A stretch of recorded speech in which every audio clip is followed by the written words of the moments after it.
ఓం శ్రీకృష్ణ జగద్గురు పరబ్రహ్మణే నమః. ఓం నమో శ్రీ వేదవ్యాసాయ నమః. ఓం శ్రీ సద్గురు పూర్ణానంద స్వామినే నమః. ఓం శుక్లాం భరధరం విష్ణుం శశివర్ణం చతుర్భుజం ప్రసన్నవదనం ధ్యాయేత్ సర్వవిఘ్నోపశాంతయే. ఓం వ్యాసాయ విష్ణురూపాయ వ్యాసరూపాయ విష్ణవే నమో వై బ్రహ్మనిధయే వాసిష్ఠాయ నమో నమః. ఓం నారాయణం నమస్కృత్య నరం చైవ నరోత్తమం దేవీం సరస్వతీం వ్యాసం తతో జయముదీరయేత్. శ్రీ భగవద్గీత. అయితే ఏ విధంగా జ్ఞానముతో సమానమైనటువంటి వస్తువు, మరి జ్ఞానముతో సమానమైనటువంటిది, జ్ఞానం ఎటువంటిది? పవిత్రమైనటువంటి వస్తువు. అటువంటి వస్తువు ఈ ప్రపంచంలో ఎక్కడా లేదు అని 4వ అధ్యాయము అయినటువంటి జ్ఞానయోగమునందు, అంటే నహి జ్ఞానేన సదృశం పవిత్రామిహ విద్యతే అనేటువంటి శ్లోకాన్ని, 38వ శ్లోకాన్ని ఈ 4వ అధ్యాయంలో తెలియజేస్తూ పరమాత్మ ఏమని చెప్తూ ఉన్నారు అంటే, జ్ఞానముతో సమానమైనటువంటి పవిత్రమైనటువంటి వస్తువు ఈ ప్రపంచం ఎక్కడైనా ఉన్నదా? ఎక్కడా లేదు అని గీత యందు జ్ఞానం యొక్క ప్రభావాన్ని గురించి వెలుగెత్తి చాటి ఉన్నారు. అయితే ఏ విధంగా అంటే, పరోక్ష జ్ఞానము అనేటువంటిది లెస్సగా నశింపజేసుకున్నప్పుడు మాత్రమే అపరోక్ష జ్ఞానము పరమాత్మ స్థితికి, పరమాత్మ తత్వానికి తనకి కూడా ఎటువంటి వ్యత్యాసము లేదు. అంటే పరమాత్మ తాను ఒకటే. ఏ విధంగా అంటే, సర్వేక సమస్తము కూడా వ్యాపించి ఉన్నటువంటిది కేవలం పరమాత్మ వస్తువే. రెండవ వస్తువు లేనిది, అద్వితీయమైనది. అందుకే ద్వితీయం నాస్తి అని చెప్పబడింది.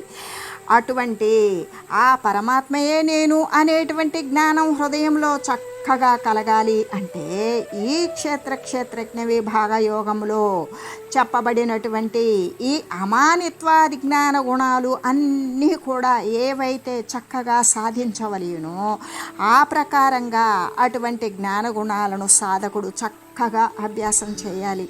అటువంటి జ్ఞాన గుణాలను గురించి అభ్యాసము గనక చేయకపోతే, జ్ఞేయ వస్తువైన సర్వవ్యాపకమైనటువంటి పరమాత్మ వస్తువు, పరబ్రహ్మము అనేటువంటిది అనుభూతం అవుతుందా? కాదు. ఇంకా కూడా ఈ భగవద్గీతలో విజ్ఞాన యోగంలో ఏమని తెలియజేయబడింది అంటే, 4 రకాలైనటువంటి భక్తులను గురించి కూడా చెప్పారు. ఏ విధంగా అంటే, 7వ అధ్యాయం విజ్ఞాన యోగంలో 4 రకాలైనటువంటి భక్తులు ఎవరు వాళ్ళు అంటే, ఆర్తి, అర్ధార్థి, జిజ్ఞాసువు, జ్ఞాని అనేటువంటి 4 రకాలైనటువంటి భక్తులు. వీరు నలుగురు కూడా ఆర్తుడు భక్తుడే, జిజ్ఞాసువు భక్తుడే, అర్ధార్థి భక్తుడే, జ్ఞాని కూడా భక్తుడే. కానీ వీళ్ళ నలుగురిలో కూడా తేడా ఉన్నది. అయితే ఈ నలుగురు తేడాలతో ఉన్నారు కదా భక్తులు గారా అంటే, నలుగురు భక్తులే. ఎలాగంటే, అదే విజ్ఞాన యోగంలో 18వ అధ్యాయంలో 18వ శ్లోకంలో చెప్పబడినటువంటిది, ఉదార సర్వ ఏవైతే జ్ఞాని త్వాత్మైవ మే మతం. అంటే వారంతా కూడా ఆర్తి, అర్ధార్థి, జిజ్ఞాసువు, జ్ఞాని వీళ్ళంతా కూడా భక్తులు, మరి మంచివారు కూడా. కానీ అందులో జ్ఞాని అయితే సాక్షాత్తు నేనే అనేటువంటి తన యొక్క అభిప్రాయాన్ని శ్రీకృష్ణమూర్తి తెలియజేశారు. ఎందుకు అంటే, జ్ఞానం యొక్క సర్వోన్నతమైనటువంటి స్థితిని గురించి విశదీకరించారు. అంటే జ్ఞాని అనేటువంటి వాడు సాక్షాత్తు కూడా భగవంతుడే. భగవంతునికి జ్ఞానికి ఏమాత్రమూ భేదం లేదు అనేటువంటి ఆ యొక్క మాటల యొక్క అర్థమే కదా.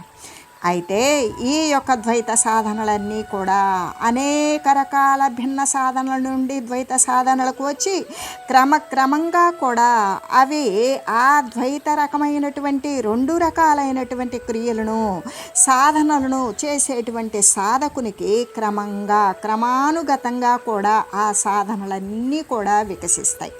అలా వికసించి ఏ అద్వైతము అంటే ద్వితీయం నాస్తి అయినటువంటి అద్వితీయమైనటువంటి ఏ స్థితి అయితే ఉన్నదో ఆ అద్వైతంలోనికి ఈ సాధకుడు అంటే ఈ జీవుణ్ణి తీసుకొని వెళ్ళిపోతాయి. ఇక భగవంతుడు భక్తుడు అనేటువంటి భేదం అక్కడ ఉంటుందా? ఉండదు. ఇరువురు కూడా ఒకే సచ్చిదానంద ఘనస్వరూపమై ఉంటారు. ఎలాగా? సత్తు చిత్తు ఆనంద ఘనస్వరూపమే అలరారుచూ ఉంటారు కదా. అది ఏ జీవితం యొక్క చరమస్థితి, చిట్ట చివరి స్థితి, అంతిమ స్థితి. అది ఏ కదా సాధనల యొక్క అంతిమ దశ కూడా. అదే కదా జీవన్ముక్తి. వాడు శరీరము ఇంకా పతనము కాకపోయినా జీవించి ఉండగానే వాడు ముక్తత్వాన్ని పొందగలిగినటువంటి స్థితి. జ్ఞానం యొక్క ఫలితము ఎంత మహిమతో కూడుకొని ఉన్నది కాబట్టి ప్రతి వారు కూడా తమ యొక్క జీవితమునందు ఇటువంటి అమోఘమైనటువంటి జ్ఞానస్థితినే సంపాదించాలి. అలా జ్ఞానస్థితిని సంపాదించినటువంటి వాడు మాత్రమే జన్మ సార్థకతను పొందగలుగుతాడు. ఆ విధంగానే పొందవలయును అని తెలియజేస్తూ, అంతేకాదు అసలు గీత యందలి సాధన గురించి మనం తెలుసుకున్నప్పుడు ఇంతవరకు కూడా గీతలో తెలుపబడినటువంటి భగవంతుని ద్వారా వెలువడినటువంటి గీత యందు తెలుపబడిన రకరకాలైనటువంటి మార్గాలను గురించి మనం విచారించాము. ఇక వానిని ఎలా సాధించాలి అనేటువంటి విషయాన్ని కదా తెలుసుకోవలసి ఉన్నది. కాబట్టి సాధన యందలి లోతుపాతులను కూడా తెలిసి ఉండడం అనేటువంటిది చాలా మంచిది. అందుకే గీతాచార్యులైనటువంటి పరమాత్మకు ఎక్కువగా అనుష్ఠానమునందే ఎక్కువ ప్రీతి కాబట్టి ఆయా సాధనల యొక్క రహస్యాలను చాలా రకాలుగా పెక్కింటిని ఈ భగవద్గీత యందే పొందుపరిచి ఉంచారు. సామాన్యంగా ఒక్కొక్క యోగాన్ని అభ్యసించడానికి మొదలుపెట్టేటప్పుడు సాధకునికి కలిగేటువంటి విఘ్నాలు ఏమిటి, వారు ఏ ప్రకారంగా అతడు వాటిని తొలగించుకుంటాడు, వానికి కలిగిన సాధకునికి కలిగినటువంటి విఘ్నాలు ఆటంకాలు ఏమిటి, వాటిని వాడు ఏ విధంగా తొలగించుకోగలుగుతాడు, అంతేకాదు వాడు సాధన కాలంలో అతడు ఎదుర్కొనేటువంటి సమస్యలేంటి, వాటిని ఏ విధంగా పరిష్కరించుకోగలుగుతాడు, ఇటువంటి మొదలైనటువంటి విషయాలన్నీ కూడా సాధకుడు అంటే అభ్యాసకునకు అతి ముఖ్యమైనటువంటివి. అయితే భగవానుడి గీత యందు వాటినన్నింటినీ కూడా చక్కగా విశదీకరించి ఏ సాధకులైతే ఉన్నారో ఆ సాధక లోకానికి మహా ఉపకారమే చేసి ఉన్నారు. అవి ఏమిటంటే, ఇప్పుడు మనం ఈ సాధకుడికి ఎదురుపడేటువంటి విషయాలు దుర్బలత్వాన్ని పారద్రోలడం. ఏ విధంగా అంటే సాధన ప్రారంభించాడు. అలా సాధన ప్రారంభించినప్పుడు మరి వానికి అధైర్యము, పిరికితనము, దుర్బలత్వము, నిరుత్సాహము అనేటువంటిది ఏమాత్రము కూడా దరిచేరనివ్వరాదు. ఎందుకు? వాడికి తెలుసు ఏమని, ఇటువంటి సాధనకు నేను ఉపక్రమించాను, ఈ సాధన ద్వారా నేనేమైనా పొందగలుగుతానా అంటే ఇది ఎవరో మహనీయులు అంటే కారణజన్ములు, మహనీయులు, మహాత్ములు, మహర్షులు మాత్రమే ఈ నిర్వాణ స్థితిని, మోక్షాన్ని పొంది ఉన్నారు. కానీ నేను పొందగలుగుతానా? నాకు అటువంటి శుద్ధత్వంతో కూడినటువంటి చిత్తము నాకు కలుగుతుందా? నా చిత్తంలో ఉన్నటువంటి మలినాలు మొత్తం కూడా దూరీకరించుతానా? నేను గృహస్థుడనై ఉన్నాను కదా, అంతేకాదు భార్య, బిడ్డలు, బంధువులు, మిత్రులు, తల్లి, తండ్రి, పిల్ల, మేక కలిగినటువంటి వాడను కదా. అంతా వదిలి నేను అరణ్యాలకి ఎలా పోగలుగుతాను? సన్యాసాన్ని నేను తీసుకోలేకపోయాను కదా. మరి ఈ సంసార జంజాటము అంటే ఈ కుటుంబంతో కలిసి ఉండేటువంటి ఈ జంజాటాన్ని నేను వదలలేదు. కాబట్టి అటువంటి నాకు ఏ విధంగా మోక్షము అనేటువంటిది లభిస్తుంది? ఈ ప్రకారంగా వాడు దుర్బలమైనటువంటి, బలహీనమైనటువంటి మాటలను ఎవ్వరూ కూడా పలకరాదు అనేటువంటి విషయాన్నే గీత శాసించి మరీ తెలియజేస్తూ ఉన్నది. అందుకే 2వ అధ్యాయం సాంఖ్యయోగంలో 3వ శ్లోకంలో క్షుద్రం హృదయ దౌర్బల్యం త్యక్తోత్తిష్ట పరంతప, ఓ అర్జున, అతి నీచమైనటువంటి హృదయ దౌర్బల్యం ఏదైతే ఉన్నదో, మానసికమైనటువంటి బలహీన పరిస్థితి ఏదైతే ఉన్నదో అది నీచమైనది. కాబట్టి ఓ పార్థ, దానిని పారద్రోలు, వదిలివేయు. కర్తవ్యాన్ని చేయు. నీవు దేనికి వచ్చావు? నీవు యుద్ధం చేయడానికి వచ్చావు, శత్రువులని నిర్జించడానికి వచ్చావు. కాబట్టి నీ కర్తవ్యం ఏమిటో దానిని చేయు అని అర్జునుని యొక్క కారణము చేత కేవలం అర్జునుడికే పరమాత్మ బోధించాడా? కాదు, సర్వజీవులకు కూడా శ్రీకృష్ణ పరమాత్మ ముఖార విందము నుండి వెలువడినటువంటి గీతామాత ప్రతి ఒక్కరిని, సర్వజీవులను కూడా హెచ్చరిస్తూ ఉన్నది.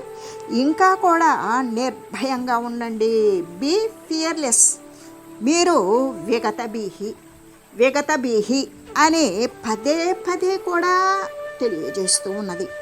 అంటే ఏమని? మీరు ధైర్యంతో ఉండండి, భయం లేకుండా ఉండండి. అందుకే దానికే దృత్యుత్సాహ సమన్విత, ధైర్యము ఉత్సాహము కలవాడవై ఉన్నప్పుడు మాత్రమే కార్యం సిద్ధిస్తుంది. అలా ఒకవేళ అటువంటి ధైర్యంతో ఉత్సాహంతో కలవాడవై ఉన్నప్పటికీ కూడా కార్యం సిద్ధించినా లేదు, సిద్ధించలేదు అయినా కూడా ఎటువంటి మార్పును పొందకు. అలా పొందకుండా సమమైనటువంటి బుద్ధితోటి కర్తవ్యాన్ని చేయు. నీకు జయమే రాని అపజయమే రాని, కాబట్టి నీవు మొట్టమొదట ఈ యొక్క కార్యాన్ని చేయడానికి ప్రయత్నించు అని గీతామాత ఆదేశిస్తూ ఉన్నది. అంటే మనలో భావాలు ఏ విధంగా ఉంటాయి అంటే, సన్యాసులు మాత్రమే మోక్షాన్ని పొందుతారు, గృహస్థులు ఎవ్వరూ పొందలేరు అనేటువంటి భావన ఏర్పడి ఉన్నది. ఆ గృహస్థులు ఎవరైతే సాధించాలి, ఈ యొక్క సంసార జంజాటము నశింపజేసుకోవాలి, శాశ్వతమైనటువంటి పరమాత్మ స్థితిని పొందాలి అనుకునేటువంటి వారు కేవలం సన్యాసులే మోక్షాన్ని పొందుతారు అనే భావన గృహస్థులు ఎవ్వరూ కూడా భావించిన అవసరం లేదు, బాధపడవలసినటువంటి అవసరం కూడా లేదు. ఎందుకు అంటే ఇక్కడ గీత ఎవరి ముఖాన ప్రవేశపెట్టబడింది? అర్జునుడి ముఖాన ప్రవేశపెట్టబడింది. కాబట్టి అంటే మూలం అర్జునుడు. కాబట్టి ఇక్కడ ఎవరి నుండి అది ఉత్పన్నమైంది? పరమాత్మ ముఖార విందము నుండి, వాగీంద్రియము నుండి వెదజల్లబడినటువంటి సుధ.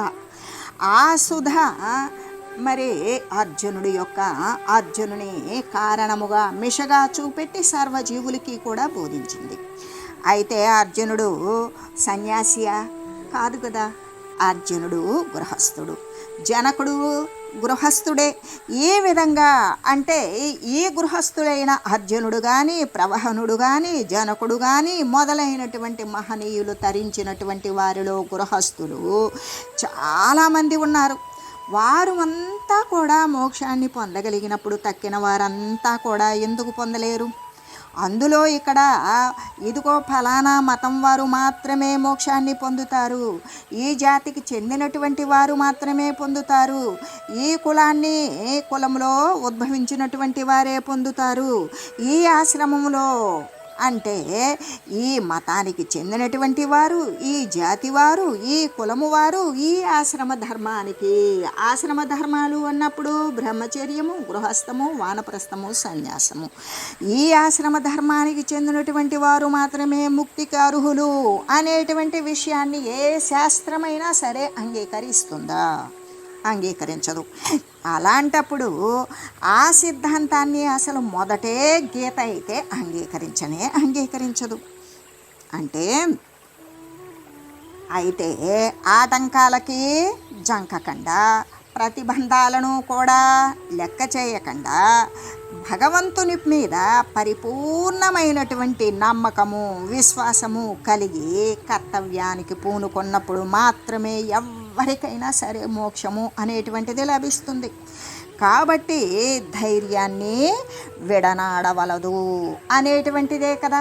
ఎప్పటికీ కూడా మానసిక బాహ్యమైనటువంటి ధైర్యాన్ని, స్థైర్యాన్ని ఎప్పటికీ కూడా ధైర్యం వదలకూడదు అనేటువంటిదే గీత యొక్క ప్రప్రథమమైనటువంటి ప్రారంభంలో చేయబడేటువంటి ఆదేశం. సాధకుడైతే ఈ విషయమునందు ఎలా ఉండాలి అంటే అతి జాగరూకుడై ఉండాలి. పిరికితనాన్ని దులిపివేసేయాలి. ఎటువంటి విఘ్నాలకు, ఆటంకాలకు కూడా జంకకూడదు. అధైర్యానికి ఏమాత్రము తావు అనేటువంటిది ఇవ్వకూడదు. సర్వేశ్వరుని పైన, మరి ఏ సద్గురువు పైన, ఈ సర్వేశ్వరుణ్ణి పొందాలి అంటే సద్గురువుని ఆశ్రయించాలి అన్నప్పుడు తన యొక్క ప్రయత్నం మీద, అంటే తన పైన కూడా నమ్మకం ఉండాలి. ఎందుకు? వచ్చినటువంటి ఆటంకాలకు, విఘ్నాలకు జంకకండ పిరికితనాన్ని దులిపివేసినటువంటి వాడు తన పైన నమ్మకం ఉన్నప్పుడే కదా చేయగలుగుతాడు. ఆ యొక్క సర్వేశ్వరుని పైన, ఆ సద్గురువు పైన కూడా, ఇంకా తన పైన స్వకీయమైనటువంటి పరిపూర్ణ విశ్వాసాన్ని ఉంచుకోవాలి. అప్పుడు మాత్రమే పరమార్థ మార్గమున ముందుకు సాగిపోతాడు. అలా సాగిపోవాలి అని చెబుతూ, అంతేకాదు ఇప్పుడు మధ్య మార్గాన్ని అవలంబించేటువంటి స్థితి ఏంటి అంటే, వాడు లక్ష్యము ఏది? పారమార్థికమైనటువంటి సాధన ద్వారా పరమాత్మ తత్వాన్ని చెందాలి అనేటువంటి అభిలాష లేదా కోరిక. అయితే వాడు నిర్ణయించుకున్నటువంటి లక్ష్యం, వాడు పరమాత్మ స్థితిని పొందాలి, శాశ్వతమైనటువంటి స్థితిని వాడు సమర్థవంతంగా పొంది స్థిరపడాలి అనే భావనతోటి, అంటే అక్కడ సంసారం అనేటువంటిది నశించిపోతుంది కదా. కాబట్టి ఆ లక్ష్యాన్ని త్వరగా చేరాలి అనేటువంటి కోరిక మంచిదే. కానీ ఆ తొందరలో ఇప్పుడు ఎవరైనా సరే ఏదో ఒక చోటకి వెళ్ళాలి, దానికోసం ఇప్పుడంటే అనేక ప్రయాణ వాహనాలు ఉన్నాయి. ఆ తత్తరతోటి, ఆ తొందరతోటి దేనికి పడితే దానికి అడ్డం పడి పరిగెడితే ఏమవుతుంది? కాళ్ళు విరగొట్టుకుంటాం. అలా కాకుండా వాడు మనసు స్తబ్దంగా, అంటే నిబ్బరంగా ఉంచాలి. ఎంత నెమ్మదిగా ఉండాలి అంటే, ఇంకా సాధన యందు ఎలా ఉండాలి అంటే ధైర్యంతో, గంభీరత్వంతో గోచరించాలి. అందుకే మనకి ఏమని చెప్తూ ఉన్నది అంటే, శాంతంగా స్థిర బుద్ధితో ప్రవర్తించేటువంటి వాడు మాత్రమే పందాన్ని గెలుచుకుంటాడు కదా. అంటే slow and steady wins the race. శాంతముగా ఉండాలి, ఇంకా స్థిరమైనటువంటి బుద్ధి. ఏ ఆటంకాలు వచ్చినా ఇది మన వల్ల కాదులే అని మధ్యలో దానిని వదిలివేయక, ఆ ఆటంకాన్ని ఎదుర్కొని దానిని భరించుకొని మళ్ళీ కూడా తనదైనటువంటి ప్రయత్నం వదలకుండా వాడు ముందుకు కొనసాగిపోవడమే కదా స్థిరమైనటువంటి బుద్ధితో కూడినటువంటి శాంతం. అటువంటిది మాత్రమే తన యొక్క పందెంలో గెలుచుకుంటాడు అనేటువంటిది విషయం తెలియజేస్తూ, అంతేకాదు ప్రతిదానికి కూడా ఏదైతే ఒత్తిడి, తొందర, ఆతృత, ఆరాటం ఉంటుందో అదంతా కూడా వదిలివేయాలి. అందుకే ప్రతి దాంట్లో కూడా అతి అనేది పనికిరాదు. అతి వినయం కానీ, అతి భక్తి కానీ, అతి శ్రద్ధ కానీ ఇటువంటివి ఉండకూడదు. ఎంత ఉండవలసిందో అంతే ఉండాలి. అందుకే అతి సర్వత్రా వర్జేత్. అతి భోజనం చేసినా జీర్ణం కాదు, అతి నిద్రపోయినా సోమరి అవుతాడు. ఈ విధంగా అతి వాగుడుతో వాడి మాట లక్ష్య పెట్టరు. అందుకని అతి అనేటువంటిది ఎక్కడ చూసినా సరే దానిని ప్రతి విషయమునందు, ప్రతి ప్రదేశమునందు, ప్రతి పాత్ర యందు కూడా అతి అనేటువంటిది వదిలివేయాలి అనే కదా పెద్దలు మనకు తెలియజేస్తూ ఉన్నారు. కాబట్టి శ్రీకృష్ణ పరమాత్మ గీత యందు సాధకులను ఉద్దేశించి ఏమని చెప్తూ ఉన్నారు అంటే, అధికంగా భుజించవలదు. అధికంగా భుజిస్తే ఏమవుతుంది? పొట్ట బరువైపోతుంది. ఇక వానికి భుక్తాయాసంతో కాసేపు విశ్రమించాలి అనే కోరిక కలుగుతుంది. సోమరితనం పెచ్చు పెరిగిపోతుంది. మరి అధికంగా భుజించరాదు కదా అన్నప్పుడు ఏమీ కూడా భుజించకుండాను ఉండకూడదు. పూర్తి ఖాళీ కడుపుతో కూడా ఉండకూడదు. ఎందుకు? వానికి ప్రతి అవయవానికి అందవలసినటువంటి అన్నరసం అందక అవయవాలన్నీ కూడా శుష్కించిపోయి నిస్సత్తువతో ఉంటాయి. వాడు ఏ క్రియను కూడా ఆచరించలేడు, సాధించలేడు. అందుకే అధికంగాను భుజించకూడదు, ఏమీ కూడా భుజించకుండా కేవలం శరీరాన్ని శుష్కింపజేయకూడదు.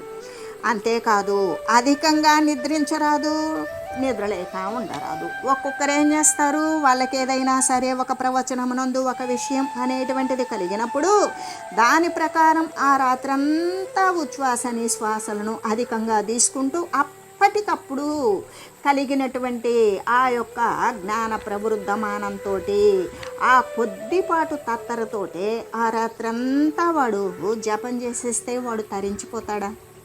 భరించిపోలేడు. అంటే ఎంత నిద్రపోవాలో అంత నిద్రపోవాలి. అప్పుడు మాత్రమే మన శరీరానికి అందవలసినటువంటి శక్తి మళ్ళీ కూడా తిరిగి ఉత్పన్నమవుతుంది. అప్పుడు శరీర అవయవాలు చక్కగా ఉన్నప్పుడు మాత్రమే సాధకుడు చేయవలసినటువంటి సాధన అనేటువంటిది ఏ సమస్య లేకుండా కొనసాగుతుంది. ఇంకా నిద్ర లేకుండా ఏమాత్రము ఉండకూడదు.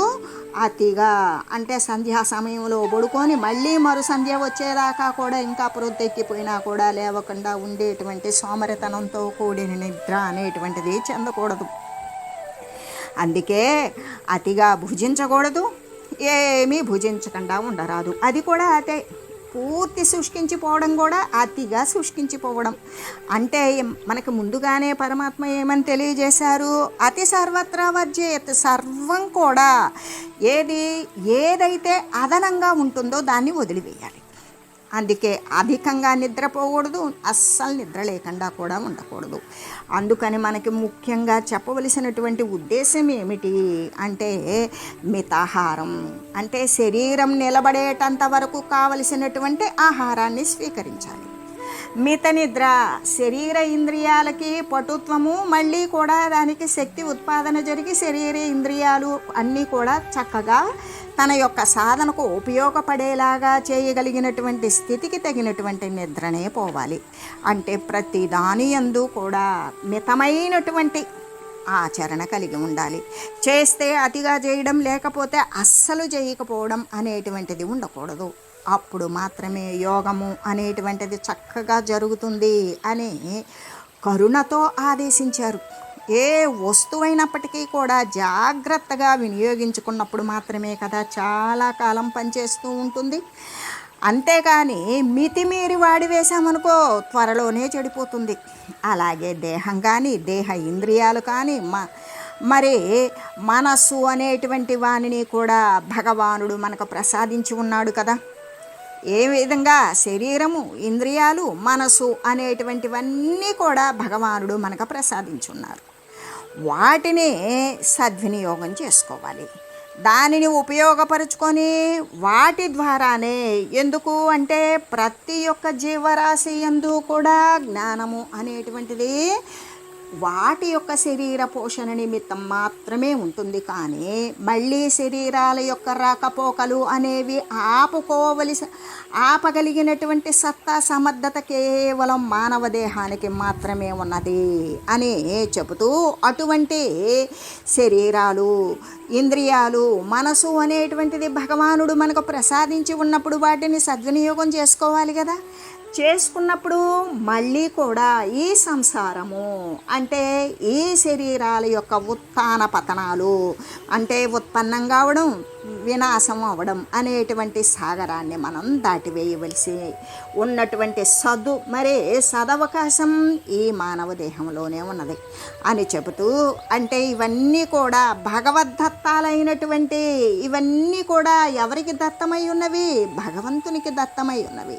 అటువంటి భవసాగర నౌకలను అంటే ఏ భగవంతుని యొక్క దత్తమైనటువంటి ఈ యొక్క చావు పుట్టుకలతో కూడినటువంటి దేహాలను నశింపచేసుకొని ఆ యొక్క వచ్చిపోయేటువంటి స్థితి కలిగినటువంటి సంసార సముద్రము అనబడేటువంటి దానిని దాటివేయాలి అంటే జ్ఞాన నౌక అనేటువంటిది కావాలి. ఆ నౌకను వాడు కడు జాగరూకతతో, ఆ నౌక ఏమిటి అంటే మన శరీరాలు కాబట్టే ఇది జ్ఞాన నౌక.